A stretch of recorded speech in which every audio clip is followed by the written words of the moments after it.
Virus മൂലമുണ്ടാകുന്ന ഒരു പകർച്ചവ്യാധിയാണ് വെസ്റ്റ് നൈൽ പനി. വെസ്റ്റ് നൈൽ വൈറസാണ് രോഗകാരി. കൊതുക് വഴിയാണ് ഇത് പകരുന്നത്. അണുബാധയുള്ള പക്ഷികളിൽ നിന്നും കൊതുകുകൾ വഴിയാണ് ഈ രോഗം മനുഷ്യരിലെത്തുന്നത്. മനുഷ്യരിൽ നിന്ന് മനുഷ്യരിലേക്ക് വൈറസ് നേരിട്ട് പകരില്ലെങ്കിലും രക്തദാനത്തിലൂടെയും അവയവമാറ്റത്തിലൂടെയും മുലയൂട്ടലിലൂടെയും രോഗം പകരാം. ഇതിൻ്റെ പ്രധാന രോഗലക്ഷണങ്ങൾ തലവേദന, പനി, പേശിവേദന, തടിപ്പ്, തലചുറ്റൽ, ഓർമ്മ നഷ്ടപ്പെടൽ എന്നിവയാണ്. എന്നാലും രോഗബാധയുണ്ടായ 75% പേരിലും പലപ്പോഴും രോഗലക്ഷണങ്ങൾ പ്രകടമായി അനുഭവപ്പെടാറില്ല. 20% പേരിൽ പനി, തലവേദന, ഛർദി, ചൊറിച്ചിൽ തുടങ്ങിയ ലക്ഷണങ്ങൾ കാണാം. 1% ആളുകളിൽ മസ്തിഷ്ക വീക്കം, മെനിഞ്ചൈറ്റിസ് തുടങ്ങിയ പ്രശ്നങ്ങളും ഉണ്ടാവാം. വെസ്റ്റ് നൈൽ പനിക്ക് പ്രത്യേകിച്ച് വാക്സിനുകളോ ആൻറ്റിവൈറസ് ചികിത്സകളോ ഒന്നുമില്ല. പനിക്കും മറ്റ് ലക്ഷണങ്ങൾക്കുമുള്ള മരുന്നുകൾ ഉപയോഗിക്കാറുണ്ട്. കൊതുക് വഴിയാണ് വെസ്റ്റ് നൈൽ പനി പകരുന്നത്. അതിനാൽ കൊതുകിൻ്റെ ഉറവിട നശീകരണം, ഫോഗിംഗ്, സ്പ്രേയിങ് എന്നിവയ്ക്കാണ് നമ്മൾ പ്രാധാന്യം നൽകേണ്ടത്. വെസ്റ്റ് നൈൽ പനി പരത്തുന്നത് ക്യൂലെക്സ് വിഭാഗത്തിൽപ്പെട്ട കൊതുകുകൾ, അതായത് രാത്രി സമയത്താവും ഇത് നമ്മളെ കുത്താനായിട്ട് വരുന്നത്.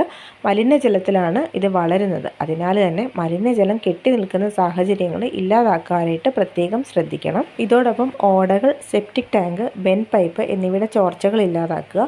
പകരാതിരിക്കാൻ ശ്രദ്ധിക്കുക. കൊതുകുള്ള സ്ഥലങ്ങളിൽ അവയെ പ്രതിരോധിക്കാനുള്ള മാർഗ്ഗങ്ങൾ സ്വീകരിക്കുക. നമുക്ക് വീടിനകത്ത് കൊതുക് വലകൾ ഉപയോഗിക്കാം. കൊതുകിനെ തുരത്തുന്ന ലോഷൻസൊക്കെ പുരട്ടാം. കൊതുക് നശീകരണ ഉപകരണങ്ങളൊക്കെ ഉപയോഗിക്കാം. ഇതൊക്കെയാണ് ഫലപ്രദമായിട്ടുള്ള മാർഗ്ഗങ്ങൾ. വൈറസ് ബാധയേറ്റ് 2 മുതൽ 6 വരെയുള്ള ദിവസങ്ങളിൽ പ്രകടമായിട്ടുള്ള ലക്ഷണങ്ങൾ തുടങ്ങും.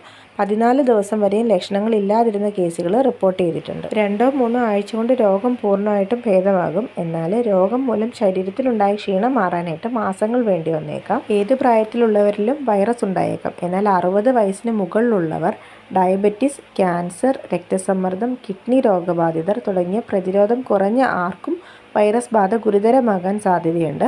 മസ്തിഷ്ക വീക്കം, മെനിഞ്ചൈറ്റിസ് തുടങ്ങിയ രോഗലക്ഷണങ്ങൾ ഉള്ളവരിൽ രോഗം മൂർച്ഛിച്ചേക്കാം.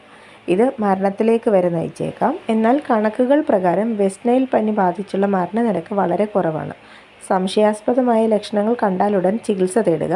പരിഭ്രാന്തിപ്പെടാതെ പ്രതിരോധം തീർത്താൽ ഈ രോഗത്തെ നമുക്ക് അതിജീവിക്കാം.